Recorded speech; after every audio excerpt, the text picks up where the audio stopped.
Assalamualaikum.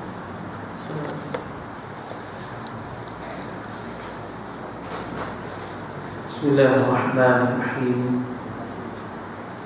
Assalamualaikum warahmatullahi ta'ala wabarakatuh. Alhamdulillah. Alhamdulillahilladzi nazzala al-furqan ala 'abdihi liyakuna lil 'alamin nadhira. والذي أرسل رسوله بالهدى ودين الحق ليظهره على الدين كله ولو كره الكافرون. أشهد أن لا إله إلا الله وحده لا شريك له وأشهد أن محمدا عبده ورسوله. اللهم صل وسلم وبارك على سيد المرسلين وعلى آله وصحبه أجمعين. سبحانك لا علم لنا إلا ما علمتنا إنك أنت العليم الحكيم. ولا حول ولا قوة إلا بالله العلي العظيم. رب اشرح لي صدري ويسر لي أمري واحلل عقدة من لساني يفقهوا قولي. أما بعد، فيا عباد الله اتقوا الله أوصيكم ونفسي بتقوى الله فقد فاز المتقون. قال الله تعالى في كتابه الكريم: أعوذ بالله من الشيطان الرجيم. الحق من ربك فلا تكونن من الممترين. صدق الله العظيم. وقال رسول الله صلى الله عليه وسلم: بلغوا عني ولو آية. Tuan-tuan muslimin dan muslimat yang mudah-mudahan dirahmati oleh Allah, alhamdulillah,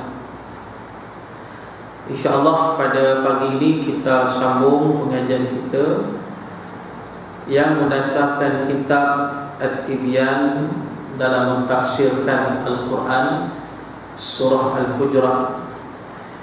Jadi hari ini kita masuk pada buku surat berapa?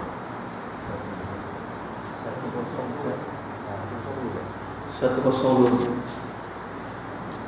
ayat. InsyaAllah kita masuk ke surat 102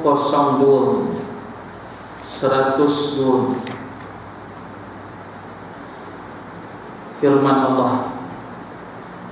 Seterusnya Allah Ta'ala berfirman lagi, A'udzu billahi minasyaitonir rajim. Qul atu'allimuna Allaha bidinikum wallahu ya'lamu ma fis samawati wa ma fil ard wallahu bikulli syai'in alim. Maksudnya, katakanlah wahai Muhammad, patutkah kamu hendak memberitahu kepada Allah tentang agama kamu, keyakinan kamu, padahal Allah mengetahui bahawa segala apa yang ada di langit dan di bumi, dan Allah Ta'ala Maha mengetahui segala sesuatu. Surah Al-Hujurat ayat yang ke-16. Mengikut riwayatnya, kaum yang datang ini telah menghampiri Rasulullah sallallahu alaihi wasallam, dan mereka menyatakan bahawa mereka beriman kepada Allah dan Rasulnya, padahal dalam hati mereka tidak yakin kepada Islam. Mereka tidak mengetahui bahawa Allah mengetahui apa yang ada di langit dan di bumi. Pengetahuan Allah Ta'ala termasuklah apa yang ada di dalam hati mereka. Pengetahuan Allah Ta'ala merupakan satu pengetahuan yang hakiki, bukan sekadar apa yang dilihat sahaja. Ia meliputi segala rahsia yang tersembunyi.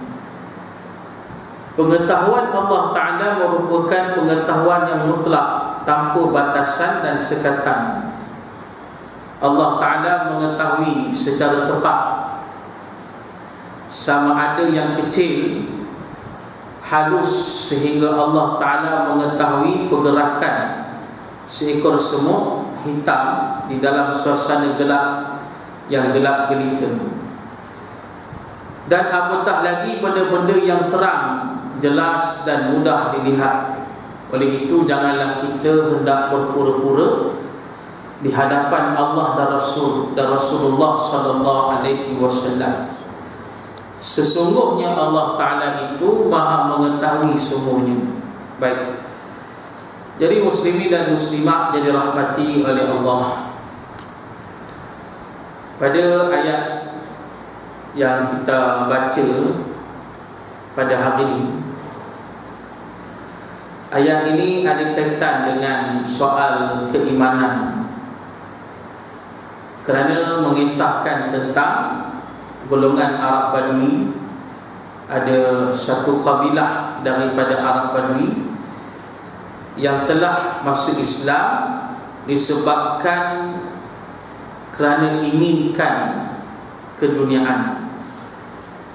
Dia masuk Islam, mereka ni masuk Islam bukanlah benar-benar ikhlas kerana Allah, bukanlah bersungguh-sungguh kerana Allah, tetapi sebaliknya mereka ni masuk Islam disebabkan mahukan dunia ataupun hadiah daripada Nabi SAW.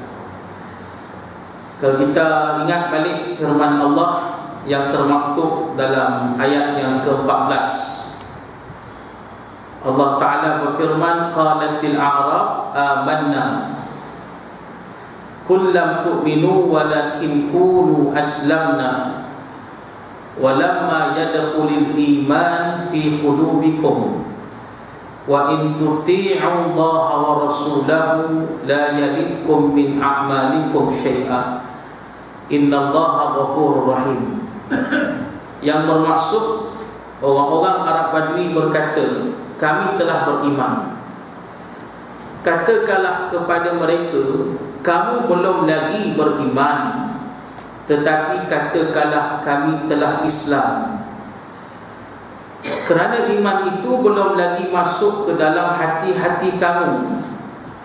Dan jika sekiranya kamu taat kepada Allah dan Rasulnya, maka dia tidak akan mengurangkan sedikit pun pahala amalan kamu. Sesungguhnya Allah itu Maha Pengampun lagi Maha Penyayang. Jadi disebabkan niat mereka yang tak betul, dan bila saja mereka sampai di hadapan Nabi SAW, terus saja mereka mengaku kami ini adalah manusia yang beriman. Qalatil a'rab amanna. Arab Badui ini sampai saja depan Nabi SAW, terus saja mereka mengaku mereka sebagai manusia yang beriman. Jadi Allah turunkan ayat ni, yang mana Allah Ta'ala beritahu kepada Nabi SAW, dan Allah suruh Nabi sampaikan pada mereka ni, dengan dikatakan pada mereka, lam tu'minu, kamu semua ni tak beriman lagi, walakin qulu aslamna, akan tetapi katakanlah kami telah Islam. Dan kamu semua tak layak lagi nak mengaku sebagai manusia yang beriman, tetapi yang kamu boleh nak kata ialah kami Islam, kami dah Islam, kami dah masuk Islam. Yang tu boleh. Walamma yadkhulul iman fi qulubikum. Pasal yang mana iman tu belum lagi masuk ke dalam hati-hati kamu. Tu. Sebab disebabkan kita sebut tadi mereka masuk Islam bukanlah kerana Allah, Tapi masuk Islam kerana mahukan dunia, mahukan hadiah, mahukan peruntukan dari Nabi.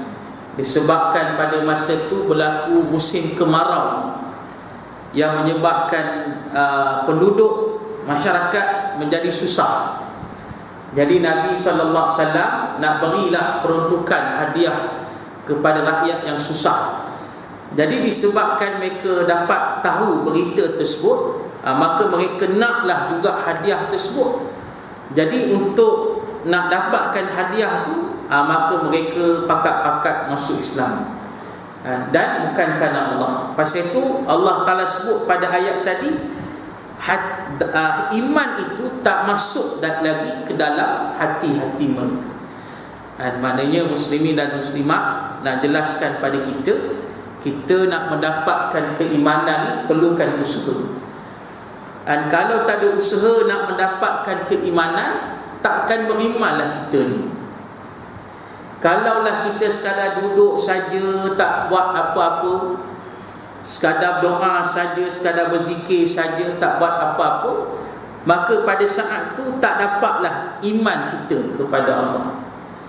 Pasal itulah ayat yang selepas tu Allah Ta'ala menjelaskan orang yang beriman ni, kata Allah, ialah mereka yang yakin kepada Allah dan Rasul sallallahu alaihi wasallam.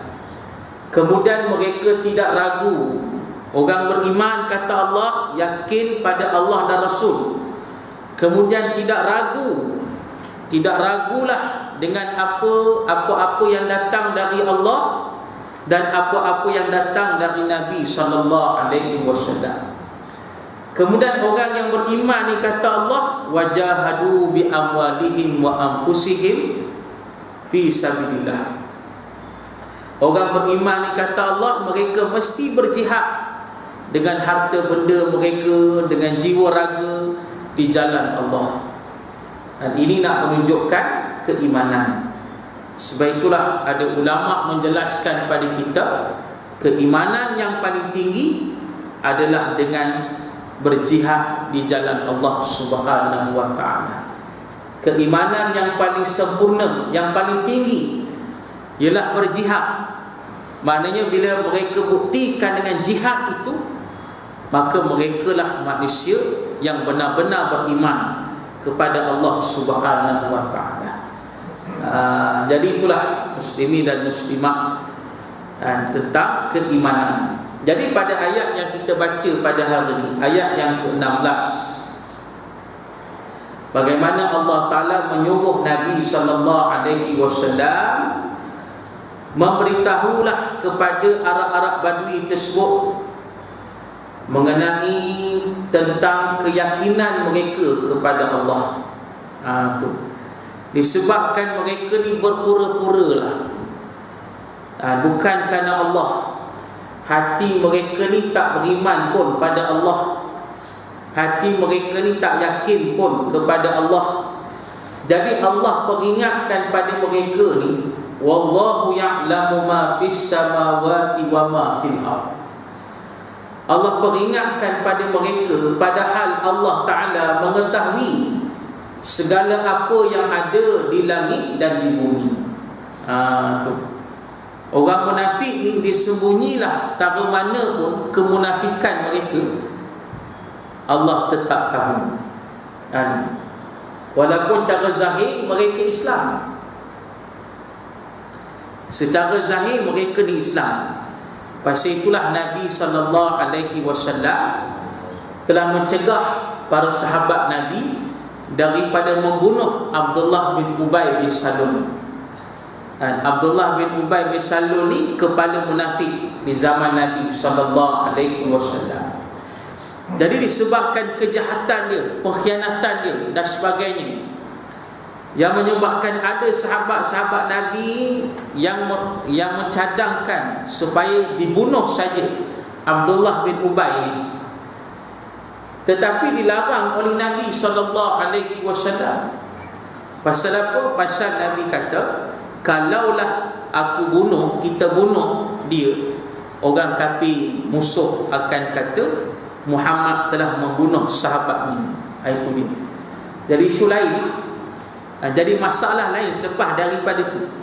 Jadi pasal itu Nabi tak bunuh, Nabi tak ada tindakan ke atas mereka ni, sebab mereka zahir Islam. Ni tuan-tuan muslimin dan muslimah. Jadi pasal itu dari segi zahir Islam, yang menjadi masalahnya pada jiwa hati mereka tidak Islam. Dan mereka tidak menampakkan keimanan mereka yang sebenar kepada Allah dan Rasul. Dan tuan-tuan muslimin dan muslimat, kalau kita rujuk dalam sebuah hadis Nabi SAW, hadis ini ada tercatat dalam kitab Mastika Hadis Nabi SAW, yang dalam bab beriman kepada hari akhirat. Tengok dah hadis dalam kitab tu ada. Hadis ini Nabi SAW menceritakan pada kita tentang keadaan manusia yang telah mati, yang dimasukkan ke alam barzakh. Dan Nabi menjelaskan pada hadis ini tentang manusia yang beriman dan manusia yang munafik.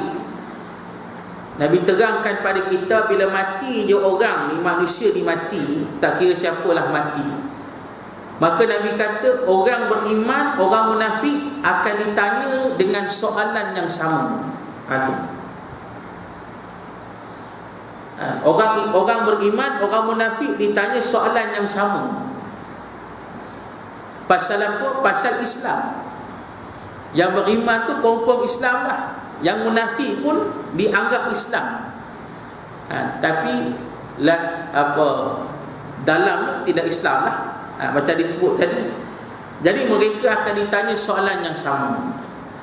Di antara soalan yang mereka ditanya mereka ni, iaitu soalan tentang Nabi SAW. Malaikat akan tanya setiap orang Islam di alam barzakh nanti. Malaikat tanya, siapakah manusia yang dipilih oleh Allah, yang dipilih oleh Allah dan menjadi utusan Allah dan diutuskan kepada manusia. Malaikat tanya. Soalan ni malaikat tanya pada semua orang Islam, yang beriman dan yang munafik, kata Nabi. Jadi Nabi SAW menerangkan, orang beriman bila ditanya soalan macam tu, dijawab. Mereka jawab dengan melafazkan syahadatan, nak menunjukkan benarnya akidah mereka dan benarnya keimanan mereka pada Allah. Jadi sejahteralah mereka. Tetapi Nabi SAW menerangkan pada kita, bila saja soalan ini ditanya kepada orang munafik, Islam juga tapi munafik, di kalangan manusia siapa yang dipilih oleh Allah untuk menjadi utusan Allah dan diutuskan pada manusia ni, malaikat tanya. Jadi orang munafik kata, dulu dekat dunia kami sebut nama Nabi Muhammad, dengar selalu nama Nabi Muhammad, sambut maulud dia tiap-tiap tahun, tetapi kami tak kenal pun dia, pasal kami tak ikut syariat, ajaran dia tak ikut pun. Itu jawapan orang munafik tu di alam barzakh nanti. Mereka mengakui mereka kenal, mereka dengar pasal Nabi Muhammad, mereka dengar, mereka dok cakap-cakap dekat mulut, mengaku mereka umat Nabi Muhammad, mereka mengaku. Mereka mengaku mereka sambut maulud Nabi setiap tahun, mereka mengaku. Tetapi mereka menjelaskan mereka tak kenal pun sebenar-benarnya siapakah Nabi Muhammad SAW itu. Pasal mereka tak ikut Nabi, mereka tak nak ikut syariat Nabi, mereka tak yakin dengan dibawa oleh Nabi SAW. Mereka sekadar cakap dekat lidah saja, zahir saja, menampakkan kononnya cinta Nabi, sayang Nabi, ikut Nabi, zahir saja. Tapi hati tidak. Ni dia, muslimin dan muslimat. Jadi akhirnya binasalah orang munafik di alam barzakh. Itu dia. Nak menjelaskan ini kesudahan yang buruk bagi orang munafik. Jadi maknanya tuan-tuan, pokoknya Allah jelaskan pada ayat ni macam mana disembunyikan sifat-sifat dalam hati ni. Allah tahu. Allah tahu sangat. Ni manusia memang tak tahu, tapi Allah Ta'ala tahu sungguh-sungguh, pasal Allah Maha mengetahui. Disebut tadi pengetahuan Allah tidak terbatas. Pengetahuan kita ni terbatas sangat. Pengetahuan kita sangat terbatas. Kita ada pengetahuan, memang kita ada, tapi sangat terbatas. Tetapi tidak Allah. Allah tahu. Allah sebut pada ayat ni, Allah mengetahui apa-apa yang ada di langit dan apa-apa yang ada di bumi. Tengok tuan-tuan, kan, yang apa, Guam apa, lubang yang terdalam di dunia, di lautan Pasifik, 35,000 kaki dalam dia tu, lautan tu, dekat tengah lautan Pasifik tu, dia panggil Guam tu. Dalam tu sedalam 35,000 kaki. Jatuh dalam tu, tekanan dia 10,000 tan. Hancur badan kalau jatuh dalam tu. Tu tak ada langsung cahaya matahari, tak sampai, gelap. Tapi kajian telah ketemui beberapa makhluk dalam tu, binatang yang hidup, boleh hidup langsung, tak pernah kena matahari, boleh hidup. Dan binatang, ikan tak ada tulang, dan sebagainya. Ni kuasa